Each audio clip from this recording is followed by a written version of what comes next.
Yinka Odumakin joins us. Now he's spokesman for Afenifere. Good morning. Good morning. Well, a lot of argument. People say, well, it shouldn't be a political party affair. It should be a people's talk, and perhaps that's where we should start off from.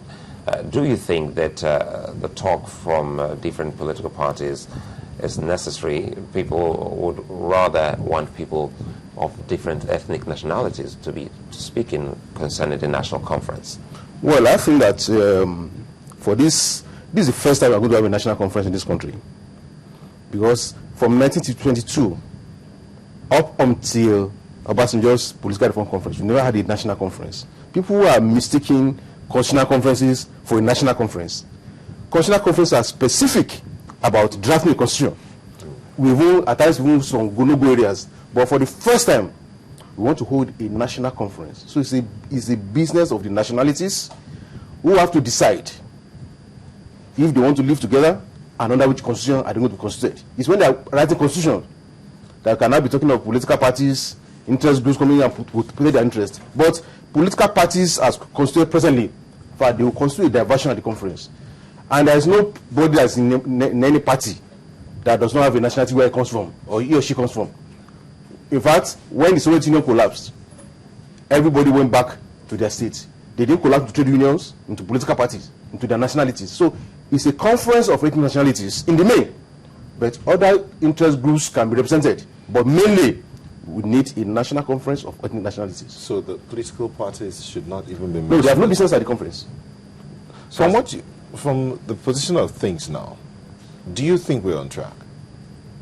What? Are we on track? Oh, sure, definitely, because all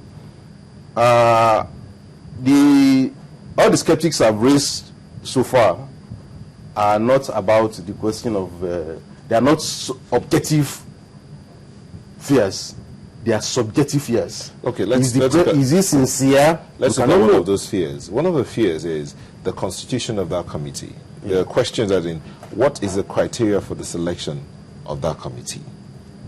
Well, I think if you look at the men and women who have been put on this committee, most of them are people who have track records. If you look at the chairman of this committee, Senator Femi Okunomu, it was on record that between 1999 and 2003 Senate, he sponsored a bill that this country should hold a national conference. When you look at when the president picks his holder like Professor Benua Boze, who unfortunately is not available for this conference because of ill health, I mean, you know, is the authority of federalism in this country. When you look at Tony Yam, you know that where he stands on the question of nationality question in Nigeria and federalism. When you look at people like Professor Funke Adebayo, who teaches history at the University of Lagos, she has her views over the years. So I think that you cannot have a committee that will be 100% acceptable to all Nigerians. But I think in the main, there's been some demonstrable good faith in terms of picking people who are not enemies of national conference to be on this advisory committee. You know, that's very key when you say who are enemies of national conference. Sure. In other words, we have in existence some enemies of national conference. Oh, there, we do have them. And we know them, and they're already speaking. There are people who are benefiting from this present rot. In fact, this country Nigeria are complaining about is the best country some people can have. They have made fortunes from it, and they have to protect their fortunes, and they know that the restructured Nigeria cannot guarantee them the kind of things they are doing at the moment. So such people, they will find all kind of excuses to oppose this, but they will hide their real fears under some, they will say, oh, no, we are asking for a sovereign national conference. This is national conference. Okay, we have a national conference. There's a government in place.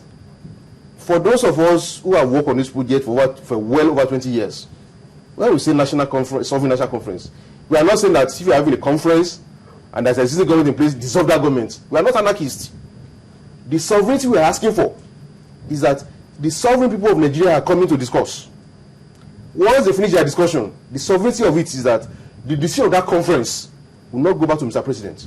And that's what they're saying. Will not go to the assembly. Mr. Fashakin said as much. He said exactly the same thing. But he says with the removal, or in fact, this is called a national dialogue or national conversation, with the removal of that word sovereignty, it is subject to the interference of government. No, well, that's jumping. And that particular motive. He distrusts. That's jumping the gun. What the president has said to the committee: go and consult with the stakeholders.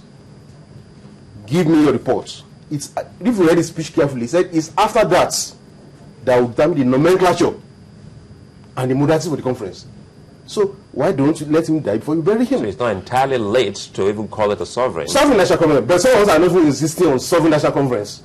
All we want is that a national conference with sovereign powers. The sovereignty is that once we finish our discussions at the conference, the only place can go to is the referendum of the Nigerian people. Once the referendum approves it, neither the president or the National Assembly can tinker with it. The role of the president will be to take our decisions, the constitution we have drafted, forward to the National Assembly, and let the National Assembly promulgate the repeal Decree 24 of 1999 and put in place the new constitution. Just like happened in 1963, when we had the Republican Constitution, all the Parliament did was to revoke the 1960 Independence Constitution and replace with the 1960 Constitution. So that's the sovereignty we're asking for. It will be anarchical to say that, oh, because we are going to have a conference, then dissolve the existing government. Because I had the Niger State governor saying I want to have a sovereign national conference. You're asking all of us to go away. No, there can't be a vacuum. We still ready to we tolerate those who are there for now. Even those who are doing their fashion parade in the Senate, all of them writing their names on their caps, let them continue while the conference lasts. We are not against that. But once we finish, that's where sovereignty comes in. We are not saying dissolve them. Let them finish their term. If by the time we go to the conference now, let's say we have a conference of 6 to 9 months from January next year, we cannot have a new constitution until the end of 2014, so they complete their tenure. You know, an interesting perspective there, that political parties should stay off. Sure, let the ethnic nationalities keep talking. Yes. And for us to sustain this talk, what do you think should be the discussion? For instance, each nationality has something peculiar to its own people, but there must also be some kind of commonalities that we can share as a people. So what do you think we should be talking about in that particular discussion? Well, for us, in NAFNFD, for instance, we are going to be suggesting that some general questions should be sent to all the zones ahead of the conference. And these general questions, there will be a question of the type of the philosophical foundation of the Nigerian state. Do you want to be a federal state or unitary state? The form of government, the question of unity, all these questions have been sent to and discussed at zonal level. It's on these discussions that we have agenda for this conference. So that by the time we come to the conference, it's business-like.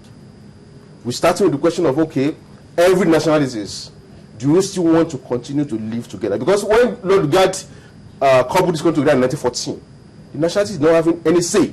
This is the first time they are going to have a say. And I'm sure, look, from my experience of this country, Nigerians still want to live together. Once we get the right framework, once we are properly consulted, we will live together. Look, I always give people, if you look at the example of Ethiopia, in Ethiopia, the nationalities there were busy fighting themselves, like we are doing, even worse than our own. Until 1991, when they had the national conference. And at that conference, they asked themselves, do we still want to live together? They say yes, if the atmosphere is right. And they produced a truly federal constitution. And interestingly, a Nigerian was part of the draft of that constitution, Dr. Oluonagoruwa. And in that constitution, Article 39 of the Ethiopian constitution says that right to self-determination for ethnic nationalities. If any nationality does not want to be part of Ethiopia, what A, B, C, D, E. Since 1991, nobody has tested it because their fears have been allayed. Consensus have been built. That's what I said. We need to discuss.